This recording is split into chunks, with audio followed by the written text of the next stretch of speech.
What is going on, everyone, and welcome back. 24.2 is here, and it is boring. But in all honesty, the 20-minute AMRAP seems like it takes forever. You spend a lot of time on that rower, and you end up doing a lot of double unders. So let's talk about a few tips for this workout. The workout consists of a 20-minute AMRAP with 300-meter row, 10 deadlifts at 185 for the guys, 125 for the ladies, and 50 double unders. So a big part of this workout is going to be managing your heart rate and also keeping your rower consistent. My rower fell off a little bit, and then I was not emphasizing my transition to the jump rope as fast as I should have been towards the end of the workout. I also came out a little too hot on the rower. I tried to hold a 144. Probably should have backed that off, tried to hold a 148, which I maybe could have done the entirety of the workout, but the 144 was a little aggressive, so I paid for it in rounds 5 and 6, but then I was able to kind of recover, get my second wind, and really push forward, which, you know, I'm not too upset about that. I'm usually pretty methodical when it comes to a lot of these longer workouts and AMRAPs. I usually have a pace that I can stick with and I can really ramp it up at the end. But I said, hey, why not? Let's hit this open workout and really try to push. And, you know, it didn't hurt me too bad when it came to my total score, but it definitely hurt like my soul in the middle of the workout, if that makes sense. So my first piece of advice is to really emphasize what you're gonna be doing on the rower and really emphasize those transitions. Also, when you come to the deadlift, if this deadlift bar is somewhat heavy for you, let's say it's anywhere near your 50%, you need to break this deadlift.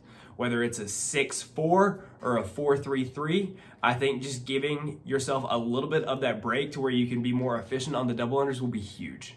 Now, as for your double unders, what I found for me, when I took a longer transition, my double unders were actually harder. When I went straight to the rope and got straight into them, those were my better sets of the dubs. I guess it has something to do with shifting your lactic acid flow or whatever it is, but I was able to calm myself down a little more on the jump rope rather than trying to catch my breath, then jump rope. If dubs are not your strong point or they're inconsistent for you, some days they're good, some days they're bad, don't worry if you have to break these. If you can break them into 2 sets and hold it as 2 sets the entire time, that's great. We just need to stay moving through the entirety of this workout and take as minimal rest as possible, which means pacing the row properly, breaking the deadlift when needed, and possibly breaking the double unders into 2, maybe 3 sets for some of you guys. I will say where the workout is won or lost is from that 10 to 15 minute range. So the first 10 minutes, you're gonna be fine. You're gonna be able to move. You'll feel it a little bit in your legs, but you'll be all right. When it hits the 10-minute mark up until about the 15-minute mark, this is what I can say from my own experience.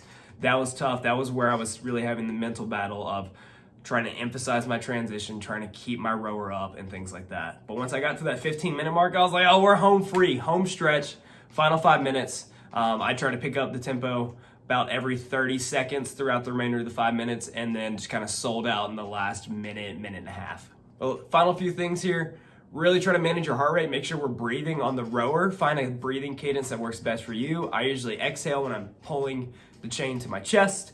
Same thing on the deadlift. Breathe at the top, even if you have to pause for half a second. Breathe. Same thing with your dubs. Find a spot to look at. I noticed if I was looking up, it's a little harder to breathe. I don't know why I do that sometimes on dubs, but I made sure to kind of keep my chin tucked. I found a little mark on the wall I was staring at, and I was breathing perfectly fine on my dubs, was able to kind of catch my breath there. So breathing, keeping your heart rate down, and going at your own pace. This is another workout that is gonna be run your own race. Yeah, you may be able at the end to kind of kick it when you see a person next to you, but it's gonna be very similar to last week's where it's like, you're gonna go the speed that you can go. But thank you guys for all the support. I've been loving it as of late. I've got a lot more stuff coming, like I've been saying, and I'm super excited about it. But go crush 24.2.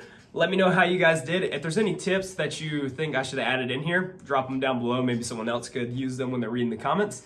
But I will see you guys next time. Good luck. Peace.